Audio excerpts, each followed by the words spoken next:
नमस्कार दोस्तों, मैं हूं धर्मवीर स्तीजा। मेरी खेती सच्ची खेती में आपका स्वागत है।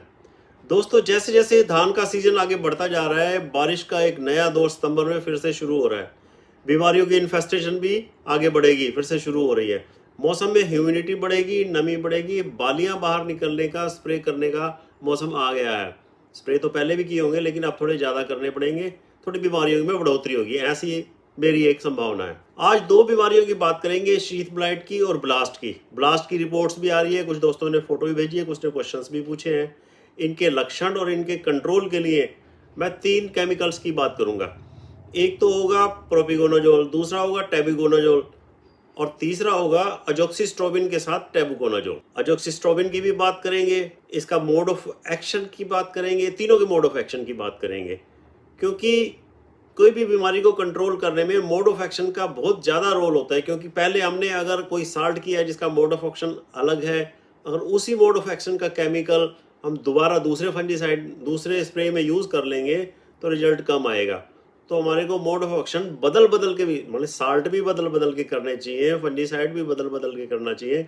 उनका mode of action mode of action का मतलब ये हो गया कि भी वो फंगस को किस तरीके से मारता है।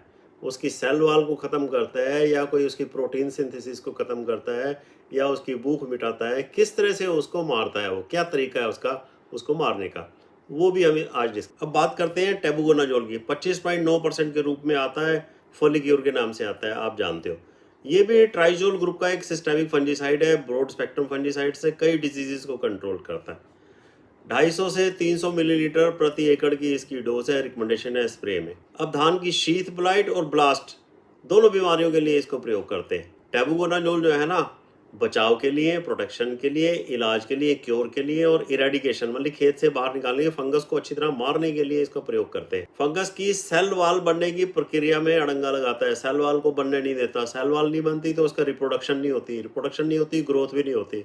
तो इस तरह से उसको मार देता है। अब टेबुकोनाजोल के स्प्रे करने से एक तो फसल की ना हरियाली भी बढ़ जाती है, हरियाली बढ़ जाती है, बढ़वार बढ़ती है, ग्रोथ बढ़ती है और क्वालिटी भी बढ़ती है दानों की। अब बात करता हूँ ऐसे फंजीसाइड्स की जिसके अंदर टेबुकोनाजोल 18.3% के साथ साथ अजोक्सिस्ट्रोबिन 11% भी है। कस्टोडिया के नाम से मशहूर है, मतलब 2 साल्ट का कम्बिनेशन है। कम्बिनेशन में काफ़ी सारे आ रहे हैं। तो पहले बात कर लेते हैं हम अजोक्सिस्ट्रोबिन की। अजोक्सिस्ट्रोबिन है ना, जो स्ट्रोबिलुरिन ग्रुप का एक सिस्टेमिक ब्रॉड स्पेक्ट्रम फंजीसाइड है, काफ़ी सारी डिजीजेस को मारता है। इसको जो है ना, ब्लास्ट के लिए भी और शीथ ब्लाइट के लिए भी, दोनों के लिए प्रयोग करते हैं, कंट्रोल करने के लिए भी और बचाव के लिए भी। फंगस की सांस लेने की प्रक्रिया में अड़ंगा डालता है, उसको उसके ऊपर काम करता है। फंगस की बढ़वार को एनर्जी नहीं मिलती, एनर्जी नहीं मिलती तो फंगस का खात्मा हो जाता है। तो इसके अंदर कुछ और ख़ास बातें भी हैं। इस जो है ना, जो अजोक्सिस्ट्रोबिन, क्या होता है कि फसल को अगर पानी की कमी हो जाए ना, तो पानी की कमी से लड़ने की शक्ति जो है ना बढ़ा देता है। फूलों को गिरने से बचाता है, मतलब कि पौधे के ऊपर फूल काफ़ी देर तक सस्टेन रहते हैं, ये एक्टिविटी बढ़ा देता है। पत्तों को ज़्यादा देर तक हरा रखेगा। जो झंडा पत्ता होता है ना, अगर अजोक्सिस्ट्रोबिन करें तो क्लियर है, ये टेस्टेड है, ये वो झंडा पत्ता ज़्यादा देर तक हरा रहता है। ज़्यादा देर तक हरा रहेगा तो फोटोसिंथेसिस ज़्यादा होती रहेगी और साथ के साथ वो ट्रांसपोर्ट होकर दानों के अंदर, जो बाली के नीचे वाला जो दाना होता है ना, वो भी मोटा हो जाता है। एजोक्सिस्ट्रोबिन का ये एक होता है, पैदावार भी बढ़ती है और क्वालिटी भी बढ़ती है। अब दोस्तों, आपने देख लिया भाई कम्बिनेशन में क्या फ़र्क है। अजोक्सिस्ट्रोबिन जो है ना, सांस लेने की प्रक्रिया को रोकता है, और टेबुकोनाजोल जो है ना, उसकी सेल वाल को नहीं, उससे प्रॉब्लम क्रिएट करता है। तो मोड ऑफ एक्शन अलग अलग हो गया, अलग अलग हो गया। तो फंगस को बहुत हम अच्छी तरह से कंट्रोल कर सकते हैं, ज़्यादा इफेक्टिव तरह से कंट्रोल रहती है, ज़्यादा अच्छा रिजल्ट मिलता है।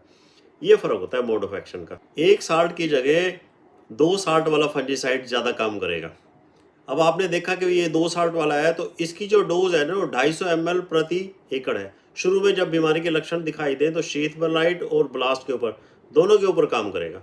आप जो है ना, वैसे 300 ml तक भी इसको प्रयोग कर सकते हो। अपने खेत को देखकर आपको ज़्यादा पता लग जाएगा कि भाई मेरे को 250 ml करना है या 300 ml। वैसे तो देखो, अब ये जो अजोक्सिस्ट्रोबिन है 25% और टेबुकोनाजोल 50% में भी, मतलब ज़्यादा परसेंटेज में भी आ रहे हैं। ये नेटिवो के नाम से आता है। एक आता है एमिस्टार टॉप के नाम से आता है, जिसके अंदर अजोक्सिस्ट्रोबिन जो है ना 18.2% होता है, और डाइफेनाकोनाजोल जो होता है वो 11.4% होता है, एमिस्टार टॉप के नाम से। वो मार्केट में है, थोड़ा ज़्यादा महंगे हैं, उनकी वैसे अभी ज़रूरत नहीं है। अभी बीमारी के लक्षण मुझे कम लगते हैं, तो शुरू में हमें ज़्यादा खर्चा करने की ज़रूरत नहीं है। अब ये जो प्रोडक्ट है, अजोक्सी 11 और टेबुकोनाजोल 18%। इसका इस साल जो है ना थोड़ा सा रेट कम भी हुआ है, ये 2300 रुपये प्रति लीटर के हिसाब से आपको मार्केट में मिल जाएगा। 250 ग्राम की डोज करते हैं तो 600 रुपये से थोड़ा कम ही खर्च आएगा 1 एकड़ का, दोनों बीमारियों को कंट्रोल कर देगा। मेरे को तो ये पसंद है, मेरी रिकमेंडेशन भी यही है। और प्रोपिकोनाजोल को अकेले करने का कोई ज़्यादा फ़ायदा नज़र नहीं आता, क्योंकि पहले थोड़ी सी शीत ब्लाइट आ गई थी, तो शीत ब्लाइट के ऊपर ही काम करता है, ब्लास्ट के ऊपर काम नहीं करता। टेबुकोनाजोल अकेला करने से कम्बिनेशन ज़्यादा बेहतर रहेगा। तो कुल मिलाकर ये है कि हमें सारा कुछ देखते हुए, सारा सिनेरियो देखते हुए हमारे को ये वाला कम्बिनेशन मुझे पसंद है। हाई कंसंट्रेशन वाले जो है ना, जैसे उनकी बात हम अगली वीडियो में करेंगे।